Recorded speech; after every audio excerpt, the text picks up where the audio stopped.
Then he is wise.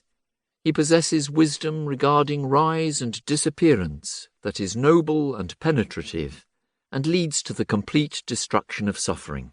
These are the 5 factors of striving. Prince, when a bhikkhu who possesses these 5 factors of striving finds a Tathagata to discipline him, he might dwell 7 years until, by realizing for himself with direct knowledge, he here and now enters upon and abides in that supreme goal of the holy life, for the sake of which clansmen rightly go forth from the home life into homelessness. Let alone 7 years, Prince, when a bhikkhu who possesses these 5 factors of striving finds a Tathagata to discipline him, he might dwell 6 years, 5 years, 4 years, 3 years, 2 years, 1 year.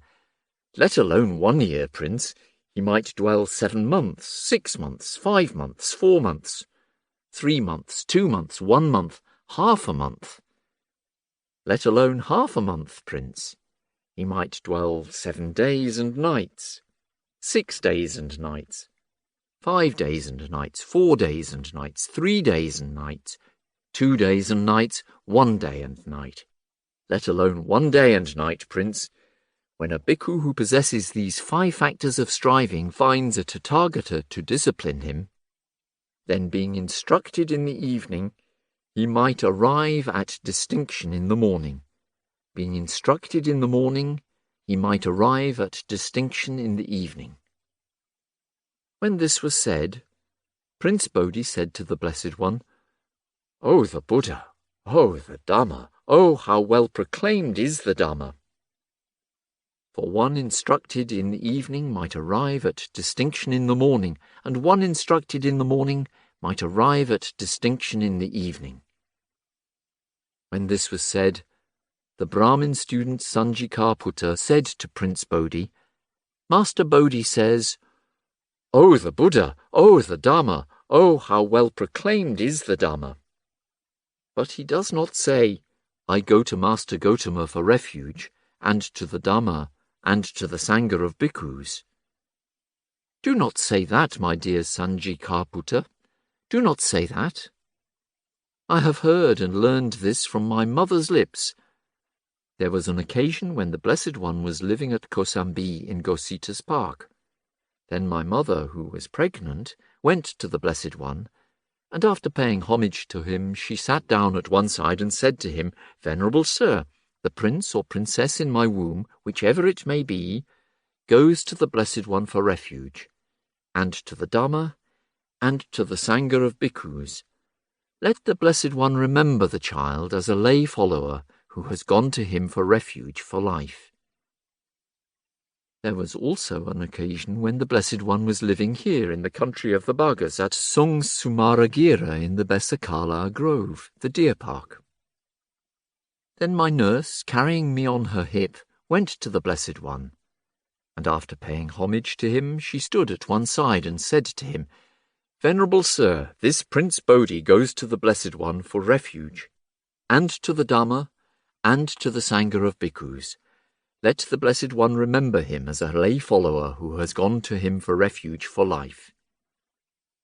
Now, my dear Sanjikāputta, for the 3rd time, I go to the Blessed One for refuge, and to the Dhamma, and to the Sangha of bhikkhus. Let the Blessed One remember me as a lay follower who has gone to him for refuge for life." 86. Angulimala Sutta, on Angulimala. Summary. The story of how the Buddha subdued the notorious criminal Angulimala and led him to the attainment of arahantship. Thus have I heard. On one occasion the Blessed One was living at Savatthi in Jetta's Grove, Anathapindika's park. Now on that occasion there was a bandit in the realm of King Pasenadi of Kosala named Angulimala, who was murderous, bloody-handed, given to blows and violence, merciless to living beings. Villages, towns, and districts were laid waste by him. He was constantly murdering people, and he wore their fingers as a garland. Then, when it was morning, the Blessed One dressed, and taking his bowl and outer robe, went into Savatthi for alms. When he had wandered for alms in Savatthi, and had returned from his alms round, after his meal he set his resting place in order, and taking his bowl and outer robe, set out on the road leading towards Angulimala. Cowherds, shepherds, ploughmen, and travellers saw the Blessed One walking along the road leading towards Angulimala, and told him, "Do not take this road, recluse. On this road is the bandit Angulimala, who is murderous, bloody-handed, given to blows and violence, merciless to living beings. Villages, towns, and districts have been laid waste by him. He is constantly murdering people, and he wears their fingers as a garland. Men have come along this road in groups of 10, 20, 30, or even 40, but still they have fallen into Angulimala's hands." When this was said, the Blessed One went on in silence. For the second time, for the third time, the cowherds, shepherds, ploughmen, and travellers told this to the Blessed One, but still the Blessed One went on in silence. The bandit Angulimala saw the Blessed One coming in the distance. When he saw him, he thought, "It is wonderful, it is marvellous. Men have come along this road in groups of 10, 20, 30, or even 40, but still they have fallen into my hands. But now this recluse comes alone, unaccompanied, as if forcing his way. Why shouldn't I take this recluse's life?" Angulimala then took up his sword and shield, buckled on his bow and quiver, and followed close behind the Blessed One. Then the Blessed One performed such a feat of supernormal power that the bandit Angulimala, though running as fast as he could not catch up with the Blessed One, who was walking at his normal pace. Then the bandit Angulimala thought, "It is wonderful, it is marvellous. Formerly I could catch up even with a swift elephant and seize it. I could catch up even with a swift horse and seize it. I could catch up even with a swift chariot and seize it. I could catch up even with a swift deer and seize it. But now, though I am running as fast as I cannot catch up with this recluse who is walking at his normal pace." He stopped and called out to the Blessed One, "Stop, recluse, stop, recluse." "I have stopped, Angulimala. You stop too." Then the bandit Angulimala thought, "These recluses, sons of the Sakyans, speak truth, assert truth. But though this recluse is still walking, he says, 'I have stopped, Angulimala. You stop too.' Suppose I question this recluse." Then the bandit Angulimala addressed the Blessed One in stanzas thus: "While you are walking, recluse, you tell me you have stopped. But now when I have stopped, you say I have not stopped. I ask you now, O recluse, about the meaning. How is it that you have stopped, and I have not?" "Angulimala, I have stopped forever. I abstain from violence towards living beings, but you have no restraint towards things that live. That is why I have stopped and you have not. Oh, at long last this recluse, a venerated sage, has come to this great forest for my sake. Having heard your stanza teaching me the Dharma, I will indeed renounce evil forever." So saying, the bandit took his sword and weapons and flung them in a gaping chasm's pit. The bandit worshipped the Sublime One's feet, and then and there asked for the going forth. The Enlightened One, the sage of great compassion, the teacher of the world with all its gods, addressed him with these words, "Come, bhikkhu." And that was how he came to be a bhikkhu. Then the Blessed One set out to wander back to Savatthi with Angulimala as his attendant. Wandering by stages, he eventually arrived at Savatthi, and there he lived at Savatthi in Jetta's Grove, Anathapindika's park. Now on that occasion, great crowds of people were gathering at the gates of King Pasenadi's inner palace, very loud and noisy, crying, "Sire, the bandit Angulimala is in your realm. He is murderous, bloody-handed, given to blows and violence, merciless to living beings. Villages, towns, and districts have been laid waste by him. He is constantly murdering people, and he wears their fingers as a garland. The king must put him down." Then, in the middle of the day, King Pasenadi of Kosala drove out of Savatthi with a cavalry of 500 men and set out for the park. He drove thus as far as the road was passable for carriages, and then he dismounted from his carriage and went forward on foot to the Blessed One. After paying homage to the Blessed One, he sat down at one side, and the Blessed One said to him, "What is it, great king?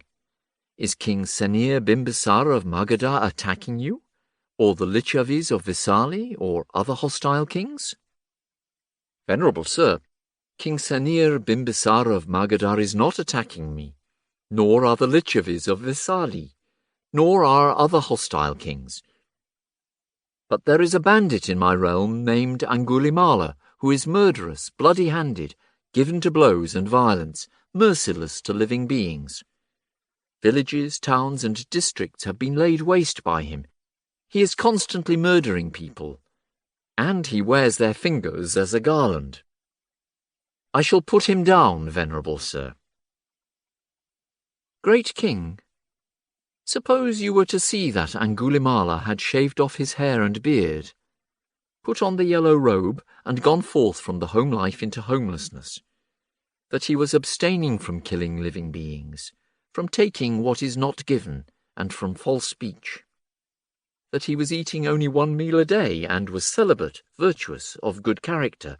If you were to see him thus, how would you treat him?" "Venerable sir, we would pay homage to him, or rise up for him, or invite him to be seated. Or we would invite him to accept robes, alms food, a resting place, or medicinal requisites. Or we would arrange for him lawful guarding, defence, and protection.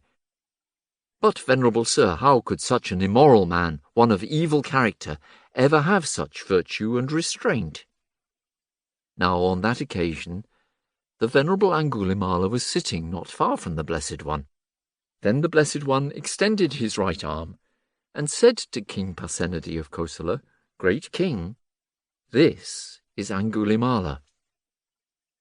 Then King Pasenadi was frightened, alarmed, and terrified. Knowing this, the Blessed One told him, "Do not be afraid, great king, do not be afraid. There is nothing for you to fear from him." Then the king's fear, alarm, and terror subsided. He went over to the venerable Angulimala and said, "Venerable sir, is the noble lord really Angulimala?" "Yes, great king." "Venerable sir, of what family is the noble lord's father? Of what family is his mother?" "My father is a Gaga, great king. My mother is a Mantani." "Let the noble Lord Gaga Mantani Putta rest content. I shall provide robes, alms food, resting place, and medicinal requisites for the noble Lord Gaga Mantani Putta." Now at that time the venerable Angulimala was a forest dweller, an alms food eater, a refuse rag wearer, and restricted himself to 3 robes. He replied, "Enough, great king, my 3 robes are complete." King Pasenadi then returned to the Blessed One, and after paying homage to him, he sat down at one side and said, "It is wonderful, venerable sir. It is marvellous how the Blessed One tames the untamed, brings peace to the unpeaceful, and leads to Nibbana those who have not attained Nibbana. Venerable sir, we ourselves could not tame him with force and weapons.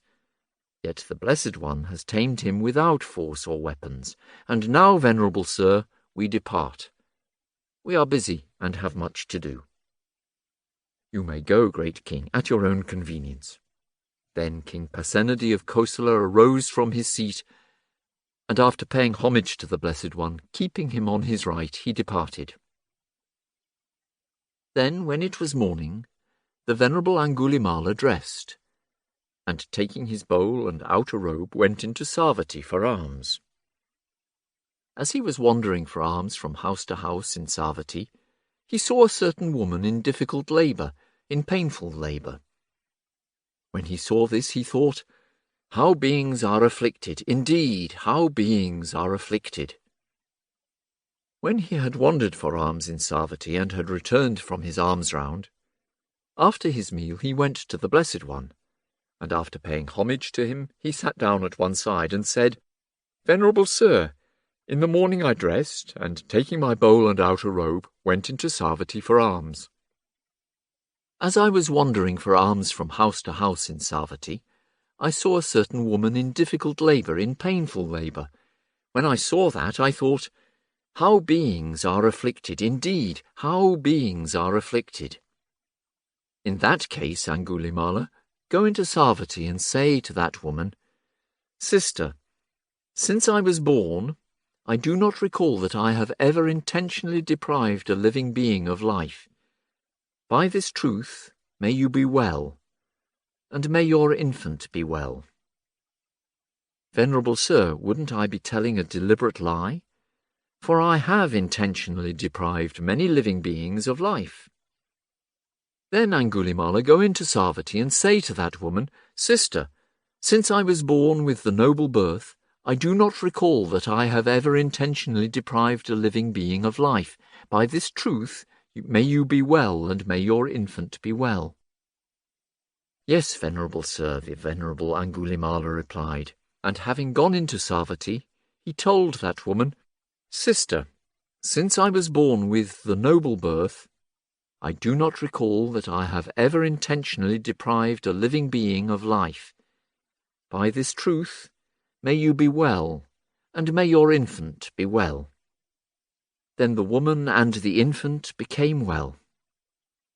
Before long, dwelling alone, withdrawn, diligent, ardent, and resolute, the Venerable Angulimala, by realizing for himself with direct knowledge, here and now entered upon and abided in that supreme goal of the holy life, for the sake of which clansmen rightly go forth from the home life into homelessness. He directly knew, birth is destroyed. The holy life has been lived. What had to be done has been done. There is no more coming to any state of being. And the Venerable Angulimala became one of the Arahants.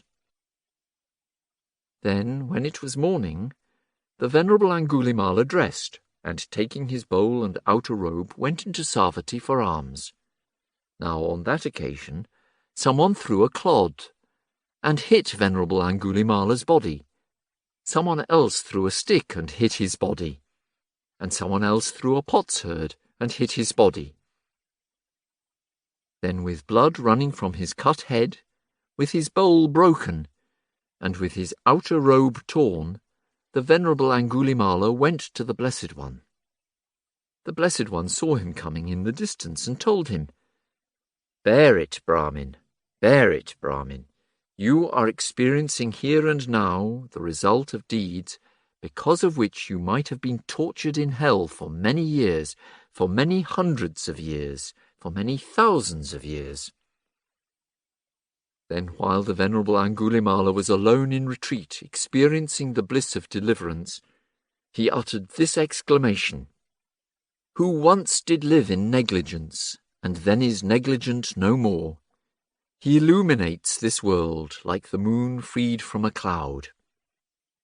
Who checks the evil deeds he did by doing wholesome deeds instead, he illuminates this world like the moon freed from a cloud.